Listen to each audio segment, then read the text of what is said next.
What's going on, guys? How you doing? It's Dom, DV Media. It's been a while. I got engaged. I proposed to Courtney, my fiance. Some really cool news. We bought an Overland project.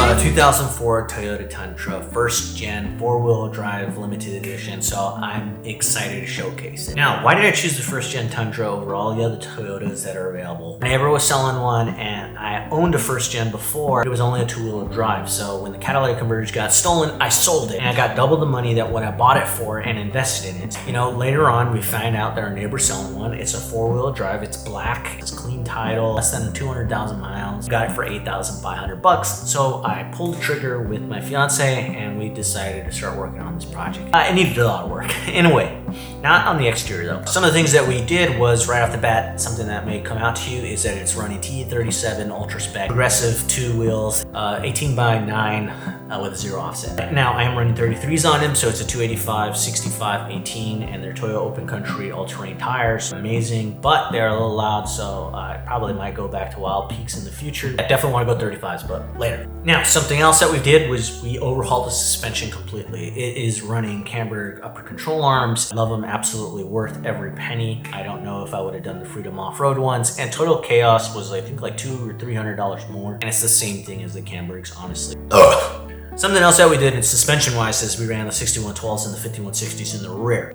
We have a Campershell in the rear, and we bought it for $400, and then we painted it for another $400. We absolutely love it. I looked at soft toppers, and I looked at rooftop tents, and I just fell in love with the Campershell because you can at least get a roof rack, and then you can put a camper rooftop tent after. That's why I ended up going with the 5160 for that external reservoir. Now, I really don't think you guys need it if you don't have that much weight in the rear. I think you get away with a 5100 and save like $200, honestly. And I'm splurging just a little bit with my fiance, and we absolutely love it. It is a lot stiffer than the original suspension, I can say. It is very stiff, and it is harder on terrain at low speed. I like it on the road. It handles super great, and it feels like my BMW, to be honest. Corners very well with the upper control arms, and we did do the sway bar links. We did replace the CV Axels. We've just done so much to the truck, I feel like I can't even remember. The carrier bearing. Maintenance wise, it's all taken care of. I have a K&N air filter in there, and I know I understand you can get an air filter for $20, but I do so much overlanding and off-roading that the cost to keep purchasing air filters and cleaning the throttle body, it made sense to get a lifetime warranty K&N air filter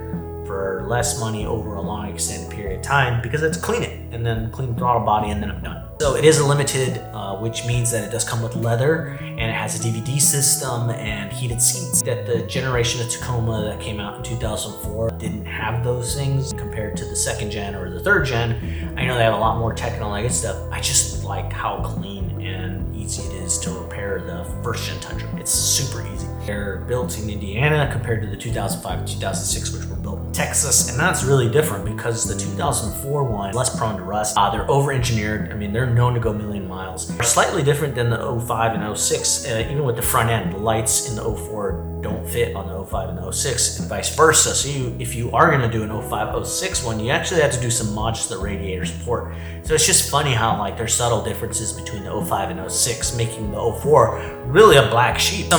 Kind of outside of the whole history of the 1st gen, why I like that Toyota Tundra is that if you do a Tacoma 3rd gen 6-foot bed, it's actually about the same size relatively and lengthwise if it has a 6-foot bed as well. Widthwise though, we're a little bit longer, and we have more space in the rear, and we have like captain's chairs where you put the armrest down, and you just have a little bit more room inside. We also have a V8. I mean, the power wise compared to the 3rd gen is like relatively close, and so is the tow capacity and the payload capacity. But having the V8 is just super crazy. Like, you get that really cool sound, and like the maintenance is just really easy. Nothing like the sound of a V8. Yeah, so some of the reasons why we ended up doing the Tundra was for that bed, right? You do have a deeper bed than the Tacomas, and with the Campershell, you get about 4 feet to stand.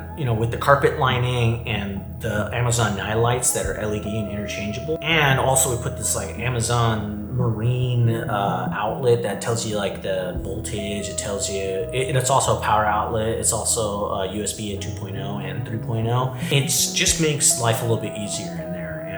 And We have a little air conditioning unit that we put inside, and it's super easy to overland. Like I said, one of the big reasons why we chose that camper shell was just security, flexibility. Really, like I said, going back to that, that's why I want to keep it a clean, simple build and take, the original lines and just kind of add some, features that are modern and making it just a better overall truck that's daily drivable. I personally am not going to be putting all these like metal bumpers or rear metal bumpers and all this crazy stuff on there. I like the classic lines, and so just doing some fire trails and like hitting some like little off-road spots is plenty for me. And that's why I haven't really been driving the BMW, because the Tundra is just comfortable and easy to drive, and it's smaller. Like you can park at spots, and like I like that. And my fiance drives it all the time, and like it's just an easy truck. Cons are that, like I said, those Toyo Open Countries are loud. I think that even the interior is a little loud. I think the second and third gen are a lot more refined. And 35s has a lot of work. I know most people say you can just throw them on, and it's not. Like you have to cut the pinch welds, which I've already done, and then you got to do the rear gearing, and make sure that your transmission's up to date and stuff. And that's kind of a lot of work for 35s, but I think it makes the truck look better, so that's the goal that we're gonna do. Same with adding light bars and all that good stuff. So I do plan on making more content. I'm gonna be doing the transfer case differential and transmission, and I'll be doing all the fluids, oil, everything, because we have a trip to Arkansas coming up, and we're gonna be towing a trailer that's I think like 10x6 or 6x10, and towing a lot for a couple states. California to Arkansas, and that's a 20-year-old vehicle, so I gotta make sure that it's up to date, everything's good. I'll be doing a vlog about the maintenance and maybe hopefully the trip. So if you like the build, continue to watch, subscribe and like, and I will try to do a whole mix-up of overland stuff, car stuff, and I still have the BMW, I still will work on it. And thanks guys so much. I know you've been patient with me, and I'm trying it. It's been like 2 years, and I just like totally slipped. But again, like and subscribe, guys. See you later.